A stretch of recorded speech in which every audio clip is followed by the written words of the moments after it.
We are a tiny speck, but we are here, and we are conscious. And I think that is, in and of itself, makes us significant in the universe.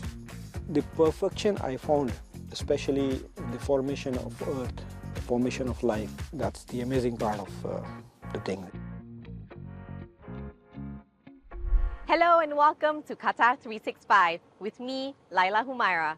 In this episode, we blast off not quite to space, but to some places around Qatar to learn more about how the country is educating the public about space science and astronomy. But first, we begin here at the Al Thuraya Planetarium, where the Qatar Space Science Program has been launched to make the study of the cosmos more accessible and engaging for students. It follows the Earth in its orbit around the Sun, but stays the same distance, about 1 million miles out. That's former NASA Chief Technologist Jim Adams giving a presentation about the James Webb Space Telescope to a packed auditorium. He's also given lectures on space weather, NASA's Artemis program, and moon missions, which have been a hit with students. The Qatar Space Science Program takes students out of their classrooms to a place that's as close as they can get to outer space. The Al Thuraya Planetarium is filled with educational displays and memorabilia about space exploration and the solar system that will hopefully ignite their curiosity to infinity and beyond. The program is only in its third month, but organizers say registrations have skyrocketed from the first edition. The best thing is, in the beginning of this session, we had around plus 400 participants. In the second session also, it was more than 500. This time, this is the record-breaking that we have around 600 participants. While Jim runs space programs for youth all over the world, he gravitated towards Qatar, pulled by its large population of bright young minds. I think Qatar has a fantastic, untapped genius in their youth. And if we can start encouraging them to consider STEM careers, that's science, technology, engineering, and math, then they can contribute to the global genius that needs to be applied to, you called it a space race, so globally there's a space industry, and everybody can play a part in that. And Jim means everyone, even artists like Aparna Mangalath Vijayakumar. This painting titled The Timekeeper's Galactic Journey, which is a surrealistic space fantasy. So I represented this as this hourglass as a time travel, the space journey through the ages. For the most anticipated activity of the day, the students had to wait for the sun to set. They're learning how to make a telescope from everyday materials. Unfortunately, it's a bit too cloudy for stargazing today. But beyond learning about space science, Jim hopes the students will also bring home the wisdom of how no individual is too small to make an impact on humanity and the world. Well, I think that it's an amazing universe, and I think that that gives us hope about what there is to study and understand our place in the universe. And yes, we are a tiny speck, but we are here, and we are conscious. And I think that is, in and of itself, makes us significant in the universe. Well, another individual many students in Qatar look up to is Dr. Khalid Al-Ali, entrepreneur, deep tech visionary, public speaker, and not to mention so far, the only Qatari to have worked at NASA. Dr. Khalid's eclectic career has taken him down many different paths that all lead to one thing, exploring the unknown. I caught up with Dr. Khalid to find out more about this zest for knowledge and learning. Dr. Khalid, thank you so much for joining us here at Al Thuraya Auditorium. Firstly, I wanted to start with your interesting backstory about how your passion for space first ignited. Can you tell us about that story? My passion for space started very, very long time ago when I was a young boy. I was about 10, 11 years old. My mother wakes me up one evening and she says, come and say hi to the guests. We went downstairs, all these guests are there, and there he was. I instantly recognized him because he was the first American to go to space, one of the first 7 astronauts to be selected for the space program in the United States, and one of the people who walked on the moon. The most exciting part about the encounter was the effect it left on me.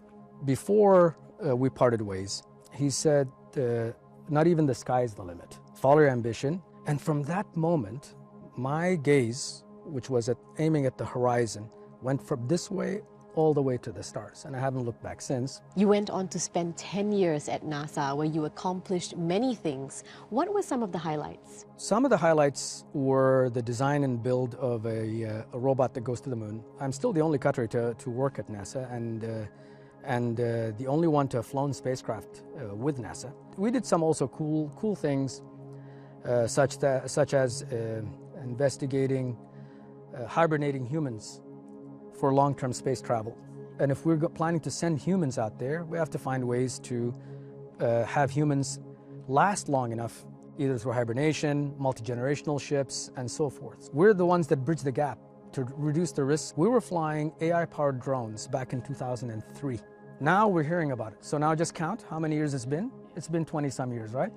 That's right. That's a great example. The study of the stars plays quite a significant role here in Qatar. Can you explain to us the cultural and historical value of looking at the stars in the region? We are a culture that historically is tied to the sea.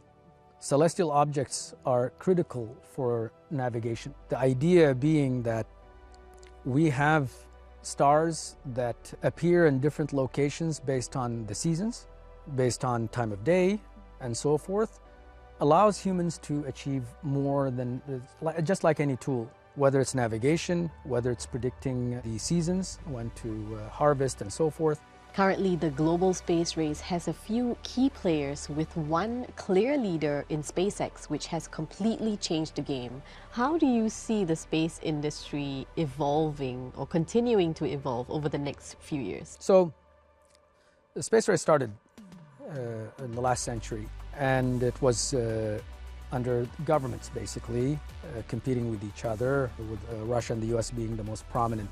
And then there's talk about a private entities building space stations. And this transformation is bringing private resources and financing into the space mix.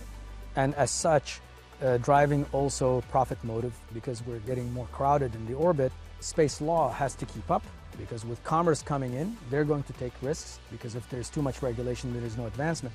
At the same time, balance that out with the extreme risk involved in space. There's lots and lots of, it's a very risky endeavor. Well, while most of us marvel at the stars above, how many of us can tell Jupiter from Venus? Joanna Hoos joined a Doha-based astrophotographer who has invested in some heavy-duty hardware to get a clearer picture of the celestial activity above. As the sun sets over Qatar, Rizwan Ahmad is gearing up for a long night out in the sticks. Armed with his telescope and a range of other rather intimidating-looking equipment, the amateur astrophotographer is hoping to take that perfect picture and be transported through his lens to another world or galaxy. Astrophotography actually is taking picture of celestial body. So it can be divided in few things, that solar system astrophotography, Milky Way astrophotography, and then deep sky astrophotography. Deep sky is a little advanced. Solar system also require a big focal length, bigger telescope, because the planets are very tiny. But Milky Way photography, that can be done with simple equipments like DSLR camera. So if you want to start in astrophotography, you don't need a fancy equipment to start with. An astrophotography enthusiast by night, during the day Rizwan works in the steel industry. Originally from India, his fascination with the wonders of the universe started in Qatar in 2015, when he gifted his daughter a telescope for her birthday. Lots has changed since that first time he pointed his lens at the sky, not least his knowledge on what he is actually looking at.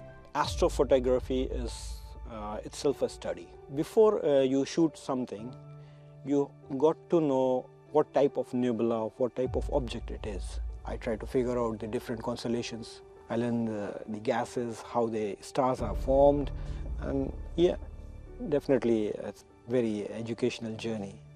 I've come to keep Rizwan company on his latest excursion to the desert, as this is a passion that requires patience.